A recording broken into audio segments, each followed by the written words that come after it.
Yung mga taniman ito ng broccoli. Oh. Mga bagong tanim lang ito nandito. Ayan, dami nilang tanim. Oh.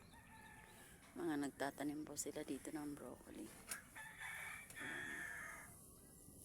Ang sisipag nila dito magtanim. Ayan oh, sinisimulan nila sa ganyang maliit.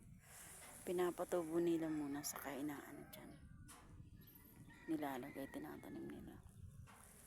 Alagang alaga sa tubig. Ayan naman, nag-ani na sila dyan. Mga ganyan. Yung mga ganito naman, mga bagong tanim po.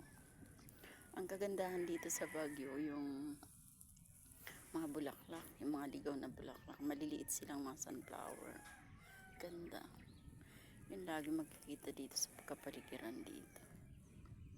Ayan, kasi parang damo na lang kasi sa kanila yan eh. Pero ang ganda.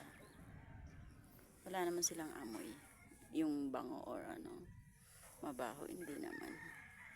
Kaya maganda sila. Nasa paligid lamang. Damo sa kanila yan. Mga maliliit na sunflower. Yan. Dali dito niyan tumubo eh. Dati nagdala ako dun sa ano, hindi naman tumubo sa Manila. Yan.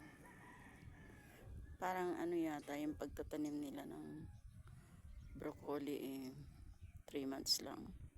Aani na agad sila. Ayan o.